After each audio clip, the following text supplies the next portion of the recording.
Bell देते वक्त honourable Yashwant Verma justice ने इलाहाबाद हाई कोर्ट ने क्लियरली कहा कि डॉक्टर कफील ने कोई मेडिकल निग्लेजेंस नहीं किया है।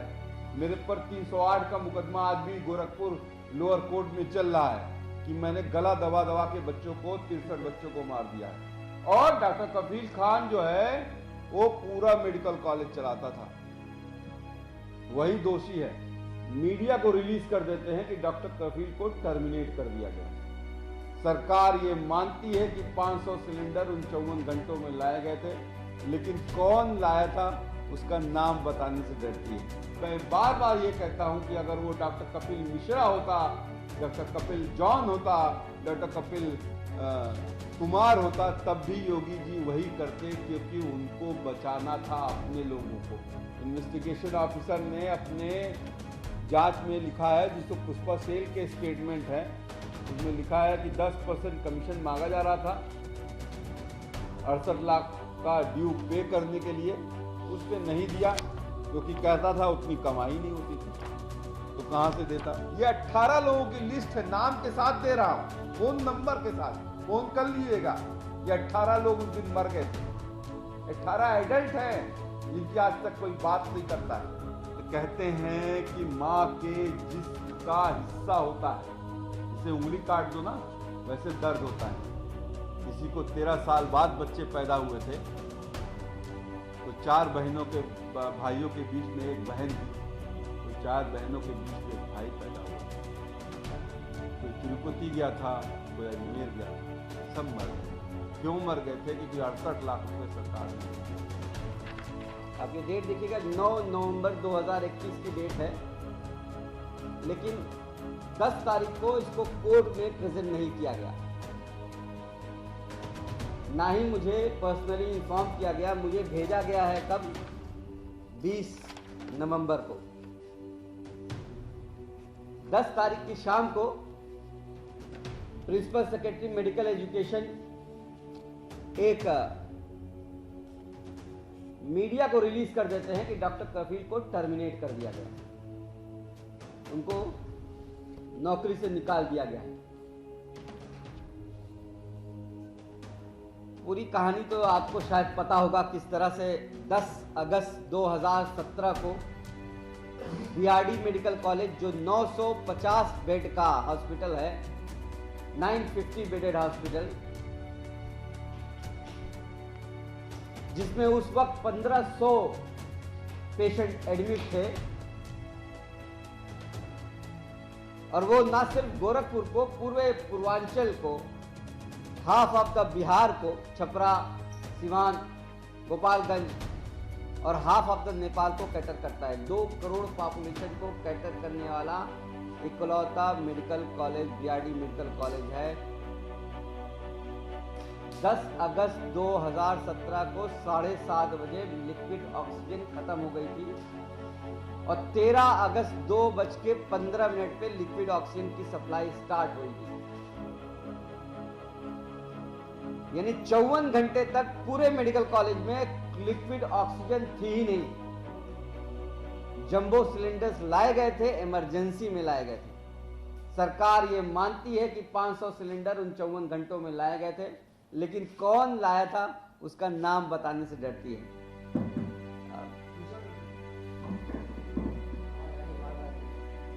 उसका नाम बताने से डरती है। 22 अगस्त 2017 को मुझे सस्पेंड किया जाता है, और 23 अगस्त 2017 को एक एफआईआर लिखी जाती है डीजीएमई डॉक्टर के गुप्ता के द्वारा, जिसमें 9 लोगों को आरोपी बनाया जाता है, ये कहते हुए कि इन्होंने मेडिकल निग्लिजेंस किया है, चिकित्सीय लापरवाही की है, करप्शन किया है, भ्रष्टाचार किया है, और जेल भेज दिया। 9 महीने तक कोई कोर्ट में सुनवाई नहीं हुई। आपको शायद याद होगा, जो मेरे प्रकरण से वाकिफ हैं, कि 10 पन्नों का जब मैंने लेटर 18 अप्रैल 2017 को लिखा था, और 18 अप्रैल 2018 को लिखा था, और 25 अप्रैल 2018 को बेल देते वक्त ऑनरेबल यशवंत वर्मा जस्टिस ने इलाहाबाद हाई कोर्ट ने क्लियरली कहा कि डॉक्टर कफील ने कोई मेडिकल निगलेंस नहीं किया है, डॉक्टर कफील ने कोई करप्शन नहीं किया है, not even a single evidence produce by Uttar Pradesh government, और डॉक्टर कफील का ऑक्सीजन के टेंडर से लेना देना कुछ नहीं। मैं बाहर आता हूँ, मैं प्रिंसिपल सेक्रेटरी उस वक्त रजनीश दुबे थे, उनसे मिलता हूँ, अपने डीजीएमई से मिलता हूँ, कोशिश करता हूँ कि मेरी नौकरी बहाल कर दी जाए। नहीं होती है तो मैं हाई कोर्ट जाता हूँ। हाई कोर्ट ऑन 7 मार्च 2019 को यूपी गवर्नमेंट को कहता है कि 90 डेज के अंदर इंक्वायरी खत्म करो, और 18 अप्रैल को सबमिट होती है। 18 अप्रैल 2019 को हिमांशु कुमार प्रिंसिपल सेक्रेटरी ने इंक्वायरी रिपोर्ट दी, जिसमें उन्होंने कहा कि डॉक्टर कफील सबसे जूनियर डॉक्टर थे। डॉक्टर कफील ने 54 घंटे में 500 सिलेंडर अरेंज किए। डॉक्टर कफील उस दिन छुट्टी पे रहने के बावजूद हर निर्दोष जान बचाने की कोशिश की। डॉक्टर कफील पे कोई करप्शन और मेडिकल निगलेंस के सबूत नहीं मिलते हैं। हाँ, उन्होंने मुझे 2 आरोपों में आरोपी बनाया, जो कि 2 आरोप ये थे कि मैं प्राइवेट प्रैक्टिस करता हूं, लेकिन उन्होंने साफ कहा कि 8 अगस्त 2016 से पहले प्राइवेट प्रैक्टिस करते थे, 8 अगस्त 2016 के बाद। सरकार को ये रिपोर्ट पब्लिश करने में 6 महीने लगे। मुझे तो लगता है क्योंकि उस वक्त लोकसभा चुनाव थे, इसलिए रोक लिया गया था। बहरहाल ये रिपोर्ट पब्लिक में आई अक्टूबर 2019 में, और सरकार ने रिपोर्ट पब्लिक होते ही हिमांशु कुमार जो प्रिंसिपल सेक्रेटरी जिन्होंने रिपोर्ट दी थी, वो स्टडी लीव पे चले गए। और आपको जान के हैरानी होगी कि उनकी वापसी कब हुई है? 13 नवंबर 2021 को, 2 साल बाद, मेरे टर्मिनेशन के बाद। तो एक अधिकारी जो अनबायस्ड होके रिपोर्ट देता है, वो स्टडी लीव पे भेज दिया जाता है। 2 साल बाद उसका वापस आता है मेरे टर्मिनेशन के बाद। बहरहाल मैं फिर सुप्रीम कोर्ट जाता हूं, और सुप्रीम कोर्ट 10 मई 2019 को कहता है कि सस्पेंशन 90 दिनों से ज़्यादा नहीं हो सकता, और इनका पेमेंट किया जाए, इनको हाफ सैलरी दी जाए। सरकार टाल मटोल करती रहती है और कहती है कि हम पहली रिपोर्ट को नहीं मानेंगे। उन्होंने दूसरी इंक्वायरी कमेटी बनाई, जिसमें प्रिंसिपल सेक्रेटरी अनुराग श्रीवास्तव इंक्वायरी ऑफिसर बने। इस बीच मुझ पे एनएसए लगा दिया जाता है, ये कहते हुए कि मैंने भड़काऊ भाषण सीए एनआरसी के खिलाफ दिया है अलीगढ़ मुस्लिम यूनिवर्सिटी में। हालांकि उसको भी हाई कोर्ट और सुप्रीम कोर्ट ने ये कहते हुए कि the speech was about integrity and unity of India, DM has not applied his mind करके not only question by NSA as well as 3 extension, 3 महीने का एक्सटेंशन दिया था। मैं फिर जब जेल से बाहर आता हूं तो हाई कोर्ट में अप्रोच करता हूं कि भाई 4 साल हो गए हैं, मुझको मेरी नौकरी वापस दी जाए। आपको ये भी बता दूं, जैसे ही उत्तर प्रदेश सरकार मुझ पर एनएसए लगा के मुझे मथुरा जेल में बंद करती है, ये भी एक कोइंसिडेंट है, जैसे मैंने हिमांशु कुमार वाला कोइंसिडेंट बताया, ये भी कोइंसिडेंट है कि फरवरी में मुझे जेल भेजा जाता है, और फरवरी में ही 8 में से 7 को अक्यूज थे, जिसमें डॉक्टर राजीव मिश्रा जो प्रिंसिपल थे उस वक्त के, डॉक्टर सतीश कुमार जो ऑक्सीजन के इंचार्ज थे, और अकाउंटेंट, सबकी बहाली हो जाती, मेरी को छोड़। यानी हाई कोर्ट ने 6 अगस्त 2021 को सेकेंड इंक्वायरी को उत्तर प्रदेश सरकार ने खुद वापस ले लिया, और 9 सितंबर 2021 को मेरे पर जो सेकेंड सस्पेंशन की लगाया गया था, ये कहते हुए कि मैं सरकारी नौकरी में रहते हुए सरकार को क्रिटिसाइज करता हूं, उसको भी इससे लगा दिया। अब इनके पास क्या चारा रह जाता? तो अब इन्होंने बिना मुझे चांस दिए हुए, क्रॉस एग्जामिनेशन का चांस नहीं दिया, और आलोक कुमार जो प्रिंसिपल सेक्रेटरी हैं, उन्होंने ये एक अपने से इंक्वायरी बनाई, जो पुराने दस्तावेज थे उसके हिसाब से इन्होंने मुझे जो 4 आरोप लगे थे, उसमें से 3 आरोप को मुझे मुजरिम बना दिया है। 4 आरोप कौन कौन से हैं आपको बता दूं। पहला आरोप यह है कि मैं प्राइवेट प्रैक्टिस करता था, जिसपे खुद अपनी इस रिपोर्ट में भी ये मान रहे हैं कि 8 अगस्त 2016 के बाद डॉक्टर कफील के ऊपर प्राइवेट प्रैक्टिस करने का कोई सबूत नहीं है। मैंने medical college, Gorakhpur medical college 8 अगस्त 2016 को ज्वाइन किया था। तो मैं 8 अगस्त 2016 से पहले क्या करता था, इससे किसको क्या मतलब होना चाहिए, मैं उनका एम्प्लॉय नहीं था। बहरहाल इन्होंने ये लिखते हुए भी ये माना है कि ये प्राइवेट प्रैक्टिस करते थे और अतः जांच अधिकारी द्वारा आरोप संख्या 1 में इनको आरोपी बनाया जाता है। दूसरा आरोप मुझ पे यह लगाया गया कि मैं यूपी में, BRD medical college Uttar Pradesh में है, तो यूपी मेडिकल काउंसिल में मेरा रजिस्ट्रेशन नहीं था, फिर भी इन्होंने नौकरी ले ली। अरे भाई, नौकरी आपने ही दी, नौकरी उत्तर प्रदेश पब्लिक कमीशन ने दी, उसने नहीं चेक किया। बहरहाल मैंने उनको पढ़ाया और उन्होंने लिखा भी है, every person whose name if for the time being born on the Indian medical register shall be entitled according to his qualification to practice as a medical practitioner in any part of India। मेरा registration medical council of India में है, तो मैं भारत में कहीं भी practice कर सकता हूं, जॉब ले सकता हूं। ये कह भी रहे हैं, लेकिन फिर भी कह रहे हैं कि आरोप संख्या 2 भी आरोपी पे सिद्ध होती है, क्योंकि उसका उत्तर प्रदेश मेडिकल काउंसिल में रजिस्ट्रेशन नहीं था। तीसरा आरोप, जो कि बहुत गंभीर आरोप है, तीसरा आरोप बहुत समझने की बात है, क्योंकि इस पे मुझे क्लीन चिट मिली है, इसलिए मैं आपको वो आरोप पढ़ाना चाहूंगा। बीआरडी मेडिकल कॉलेज गोरखपुर के बाल रोग विभाग में बच्चों की आकस्मिक मृत्यु की घटना के समय आप मौजूद थे। आपके द्वारा पत्राचार में प्रधानाचार्य और अन्य अधिकारियों को कोई सूचना नहीं दी गई। आप द्वारा महत्वपूर्ण परिस्थिति में रहते हुए जीवन रक्षक, ये मान रहे हैं कि ऑक्सीजन जीवन रक्षक होती है, जीवन रक्षक ऑक्सीजन की कमी जैसे महत्वपूर्ण घटना को तत्कालीन उच्च अधिकारियों के संज्ञान में नहीं लाया गया, जो कि आपके मेडिकल नेग्लिजेंस का परिचायक है। नोट करिएगा, आरोप संख्या 3 जो है मेडिकल नेग्लिजेंस को कहती है कि आपकी चिकित्सा लापरवाही की वजह से बच्चे मर गए। मेरे पर 308 का मुकदमा आज भी गोरखपुर लोअर कोर्ट में चल रहा है कि मैंने गला दबा के बच्चों को 63 बच्चों को मार दिया है।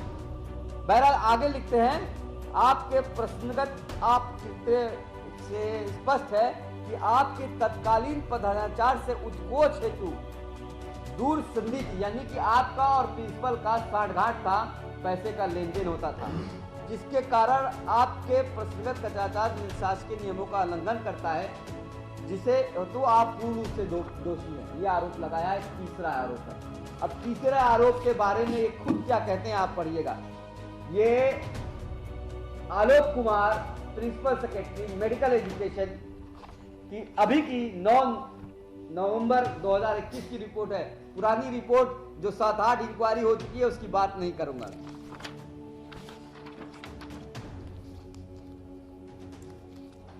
याचिकाकर्ता ने अपने उच्च अधिकारियों को तत्काल रूप से लिक्विड ऑक्सीजन की कमी की सूचना दी। कॉलेज में लिक्विड ऑक्सीजन के रखरखाव, टेंडर, भुगतान, ऑर्डर, सप्लाई और प्रबंधन से याचिकाकर्ता का कोई मतलब नहीं था। हर निर्दोष जान बचाने के लिए अपने स्तर पर वार्ड का प्रबंध और जंबू सिलेंडर की व्यवस्था की, जो कि लिक्विड ऑक्सीजन की अचानक सप्लाई रुकने के कारण हुई। याचिकाकर्ता की ईमानदार कोशिश के कारण 11 और 12 को 2 दिनों के भीतर अलग अलग कंपनियों से 500 जंबो सिलेंडर की व्यवस्था की। जी, इसके अलावा ये लिखते हैं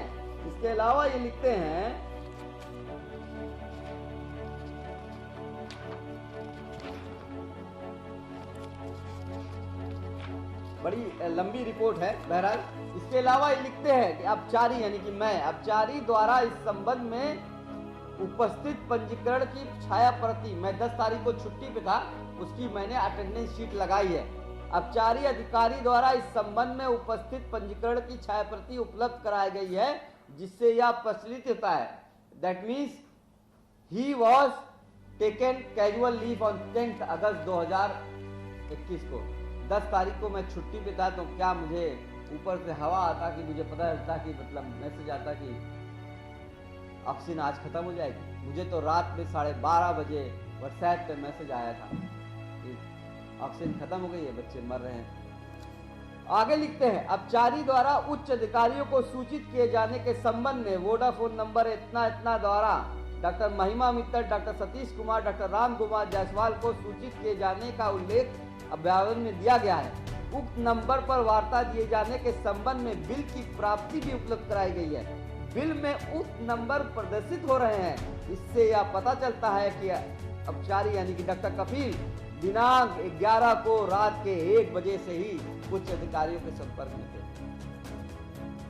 फिर कहते हैं कि न्यायालय ने कहा है कि having considered the submission advance, the court notes that there is no material on record which may establish medical negligence against doctor Kapil Khan. He was also not stated to be a part of the tendering process that resulted of the entity which was charged with the supply of medical liquid oxygen. तो आखिर में ये लिखते हैं भाई, अब ये इन्होंने अच्छे अधिकारी हैं तो हो सकता हो शायद जो है कुछ लीवे दिया हो। लिखते हैं कि सबसे ये पता चलता है, अतः वर्णित स्थिति में आरोप संख्या 3, मैंने आपको बताया आरोप संख्या 3 कौन सा था, मेडिकल नेग्लिजेंस ऑफ करप्शन था। आरोप संख्या 3 के संबंध में अपचारी द्वारा उपलब्ध कराए गए साक्ष्य में बल है, यानी कि मेरी बात में दम है। अतः अनुशासनिक पदाधिकारी द्वारा जांच अधिकारी से स्थापित भिन्न मत अपचारी पर प्रमाणित नहीं होता है। That is I am not what is about corruption and medical negligence. हाँ, 9 नवंबर। एनीवे ये भी मान रहे हैं कि शिक्षकों में सबसे कनिष्ठ था, यानी जूनियर मोस्ट कंसल्टेंट था मैं। चौथा आरोप यह है कि मैं 100 वार्ड का प्रभारी था। 100 वार्ड जो इंकेफ्लाइटिस वार्ड है उसका मैं प्रभारी था, और उस पर यह कहते हैं कि उनको कुछ लेटर मिले हैं जिसपे मैंने साइन किया हुआ है एज अ 100 वार्ड प्रभारी। मुझे अपॉइंटमेंट लेटर नहीं दिखाते हैं, जिसे मुझे अगर 100 वार्ड का अपॉइंटमेंट किया गया है तो मेरा एक अपॉइंटमेंट लेटर होगा ना, वो नहीं दिखाते हैं। कहते हैं आपने कुछ लेटर में साइन किया हुआ है एज अ 100 वार्ड, इसीलिए आप 100 वार्ड के प्रभारी हैं, इसलिए आरोप संख्या 4 आप पे सिद्ध होता है। और फाइनली ये लिखते हैं कि अपचारी अधिकारी के विरुद्ध आरोप संख्या 1, 2, 4 पूर्ण रूप से प्रमाणित किया जाता है। आरोप संख्या 3 जो मेडिकल नेग्लिजेंस और करप्शन का है वो अप्रमाणित पाया जाता है। अब आप लोग इतने लोग बैठे हुए हो, बता दो इस बात को मुझे मेरी नौकरी से निकाल दिया जाएगा? नहीं। लेकिन ये लिखते हैं कि चूंकि ये 8 अगस्त 2016 से पहले प्राइवेट प्रैक्टिस करते थे, इसलिए इन्होंने सेवा के नियमों का उल्लंघन किया है, इसलिए इनको नौकरी से निकाला जा रहा है। ये रिपोर्ट मैं आपको दूंगा। इसके अलावा कुछ पेपर आपको दिखाना चाहता हूं, थोड़ा सा और टाइम लूंगा बस आपका, उसके बाद खत्म करते हैं। थोड़ा सा और टाइम लूंगा। पेपर कुछ दिखाना चाहता हूं कि क्यों ये किया गया, आखिर किया क्यों गया ये, क्यों डॉक्टर कफील को बकरा बनाया जाता है। अच्छा, ये मत समझिएगा कि सिर्फ मुस्लिम हो इसलिए बनाया। योगी जी मेरे गोरखपुर के हैं और हम लोग जो हैं मतलब योगी जी हैं हम लोगों के लिए, गुरु हैं, और हमारा गोरखनाथ टेम्पल है वहाँ पे, सब आदर करते हैं। और इससे पहले अगर आप 9 जुलाई और 9 अगस्त को जब ये मुख्यमंत्री बनने के बाद भी आए थे तो अच्छा संबंध था, कोई वो नहीं था। बली का मैं बार बार ये कहता हूँ कि अगर वो डॉक्टर कपिल मिश्रा होता, डॉक्टर कपिल जॉन होता, डॉक्टर कपिल कुमार होता तब भी योगी जी वही करते, क्योंकि उनको बचाना था अपने लोगों को। कौन लोगों को, उसको मैं बताता हूँ। अब ये कहानी थोड़ी सी 10 मिनट और लूंगा। जी, कहानी स्टार्ट होती है जब योगी जी चीफ मिनिस्टर बन जाते हैं। पुष्पा सेल जो सप्लाई करता था लिक्विड ऑक्सीजन की, उसने इनको एक लेटर लिखा कि भाई मेरा इतना पैसा हो गया है, मुझे आप दे दो, नहीं तो मैं लिक्विड ऑक्सीजन बंद कर दूंगा। ये देखिएगा, ये लेटर भी आपको दूंगा। ये लेटर लिखा हुआ है 6 अप्रैल 2017 का। 6 अप्रैल 2017 का लेटर है। किसको लिखा गया है? मुख्यमंत्री उत्तर प्रदेश सरकार और स्वास्थ्य मंत्री उत्तर प्रदेश सरकार माननीय आशुतोष टंडन जी थे उस वक्त, और मुख्यमंत्री योगी आदित्यनाथ जी। क्या लिखा है पुष्पा सेल ने? पैसा दे दो, मेरा बहुत बकाया हो। कहते हैं इन्वेस्टिगेशन ऑफिसर ने अपने जांच में लिखा है, जिसको पुष्पा सेल के स्टेटमेंट है, उसमें लिखा है कि 10% कमीशन मांगा जा रहा था 68 लाख का ड्यू पे करने के लिए। उसने नहीं दिया, क्योंकि कहता था उतनी कमाई नहीं होती थी, तो कहां से देता। 14 लेटर है, आप पूरा लेटर आपको दे दूंगा, पूरा पढ़ सकते हो ये, पर मेन लेटर आपको दिखाता हूं। दूसरा ये सबसे इंपॉर्टेंट लेटर है, ये देखिए लेटर लिखा हुआ है 9 अगस्त 2017 को, 24 घंटे पहले जब ये घटना हुई थी, जिस दिन अब किसको दिया गया है? स्वास्थ्य मंत्री को, आशुतोष टंडन जी को पर्सनली हैंड ओवर किया गया है, हाथ में दिया गया है। और 9 अगस्त 2017 को उसी दिन दोपहर में मुख्यमंत्री जी आशुतोष टंडन जी के साथ जाते हैं, मेडिकल कॉलेज का दौरा करते हैं। अब क्या लिखा है? 68 लाख रुपया दे दो, नहीं तो 24 घंटे सिर्फ ऑक्सीजन चलेगी। सेंट्रल पाइपलाइन ऑक्सीजन 24 घंटे में खत्म होने वाली है। तो कहते हैं योगी जी हमको पता ही नहीं था, और कहते हैं आशुतोष टंडन हम कि पता ही नहीं था, और जो हेल्थ एजुकेशन मिनिस्टर है वो कहते हैं अगस्त में तो मौतें होती रहती हैं। 2015 में 16.5 बच्चे मरे थे, 2016 में 18.5 बच्चे मरे हैं, 2017 में 20.5 बच्चे मर गए। 0.5 बच्चे, 0.5 बच्चे। आप में कितनों के बच्चे होंगे ना, मैंने अपने सामने दम तोड़ते हुए देखा है, तो मैं भूल नहीं सकता। 54 घंटों में 400 बच्चे थे, और मेरे सामने बहुत से बच्चों ने दम तोड़ा। हम ऑक्सीजन सिलेंडर लाते थे, खत्म हो जाते थे, अब बच्चे मरते रहते थे। तो ये कहानी है, मेन कहानी है इन लोगों को बचाने की। दूसरा, इस लेटर पे भी ध्यान दीजिएगा, जो कि 12 अगस्त को लिखा गया है, जिसमें लिखा है पुष्पा सेल ने कि हाँ हमको पैसा मिल गया। कब मिल गया? जब बच्चे मर गए, जब आपने हंगामा किया, आप मीडिया ने हंगामा किया, नहीं तो वो सुनते नहीं। दूसरे ये दिखाना चाहूंगा, जो ये कह रहे हैं, जो चौथा आरोप कहते हैं कि मैं 100 वाट का प्रभारी था, 100 वाट का प्रभारी था, मैं जो है। बहरहाल उस वक्त की बात तो बता दूं तो मुझे वाइस प्रिंसिपल भी बना दिया गया था, मुझे सुपरिटेंडेंट भी बना दिया गया था, मुझे हेड ऑफ द डिपार्टमेंट भी बना दिया गया था। तो ये हमने आरटीआई फाइल की थी, हालांकि उसको डाइल्यूट कर चुके हैं लोग। आरटीआई फाइल की थी। आरटीआई जो है वो देखिए किसने भेजा है? Ganesh Kumar principal, BRD medical college ने ये आरटीआई का जवाब दिया है। हमने पूछा भैया कौन है 100 वाट का प्रभारी? इस आरटीआई को ये कहते हैं ये फर्जी है, गलत तरीके से निकल गई। अगर फर्जी है, गलत तरीके से निकल गई, तो तुम सूचना आयोग के कमिश्नर को जेल क्यों नहीं भेजते रहे भाई? क्या लिखा है इसमें? दिनांक 11 द्वारा डॉक्टर भूपेंद्र शर्मा सहचार बाल रोग विभाग को एईएस का 100 वाट का प्रभारी अधिकारी बनाया जाता है। किसको बनाया जाता है? भूपेंद्र शर्मा को। जिस लिपिक ने साइन किया है ना, उसको सस्पेंड कर दिया गया, लेकिन गणेश कुमार को सस्पेंड नहीं किया गया। क्यों?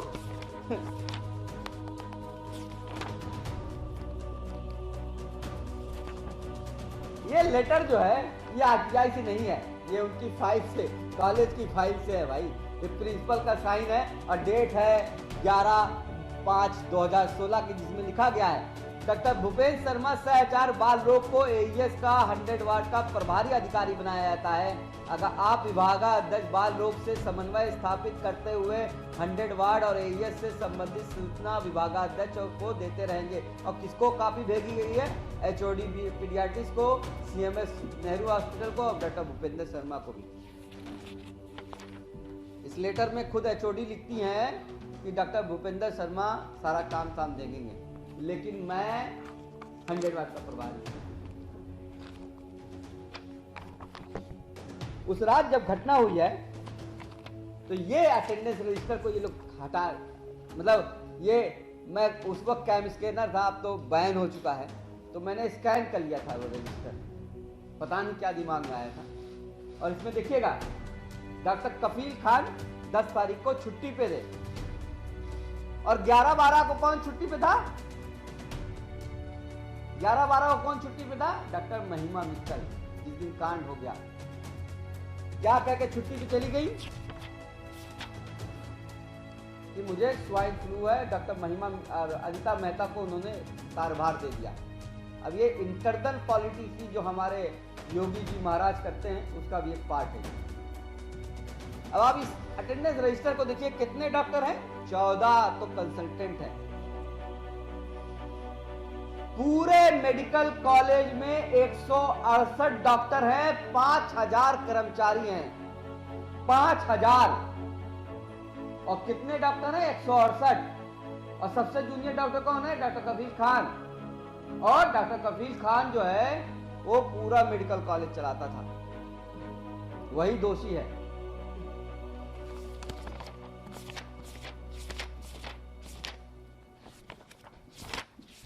लेटर बहुत ढेर सारे हैं।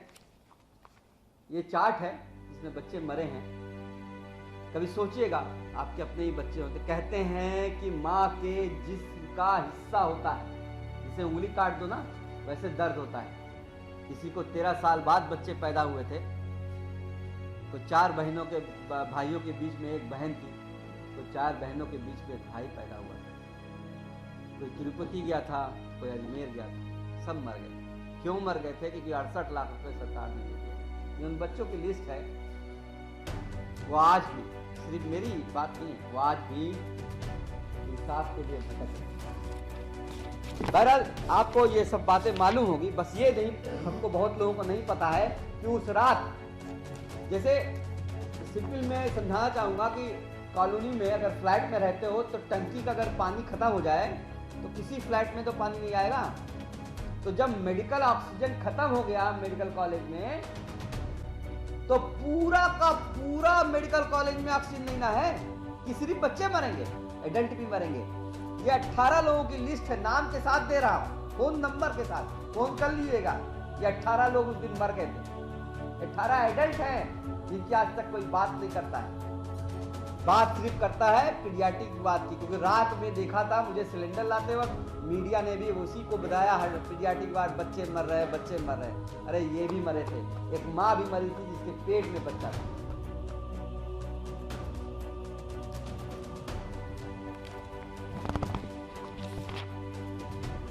ये साथ में आपको मिलेगा जो मैंने अपने पैसे से सिलेंडर खरीदे थे। ये आरटीआई है, उसमें कहा गया है कि मैंने सिलेंडर लाया था।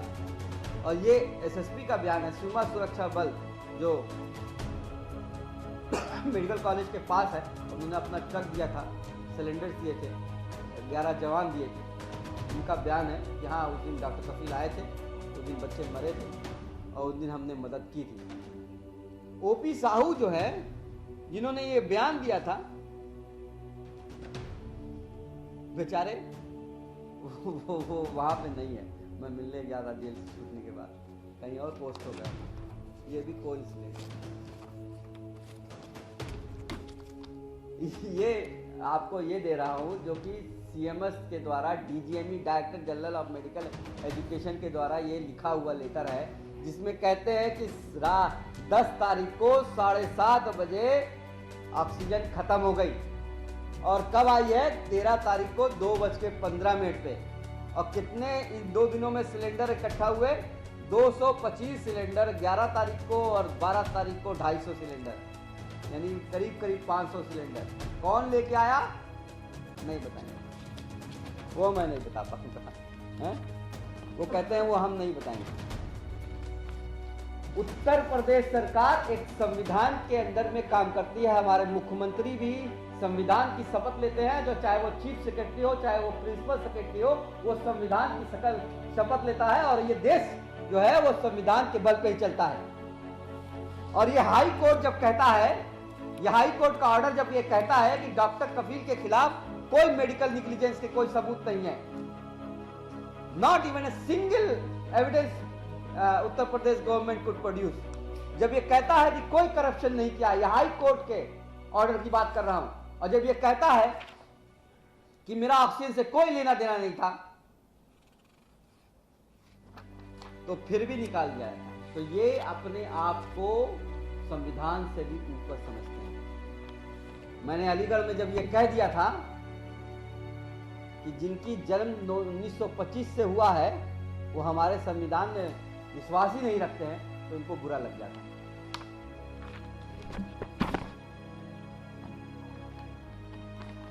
दो रिपोर्ट और दिखाना चाहूंगा, चूंकि डॉक्टर्स की रिपोर्ट है तो इसलिए आपको ज्यादा एथेंटिक लगेगी। बाकी बाबू लोग तो बेचारे जो है सरकार के उसमें दम पे काम करते हैं।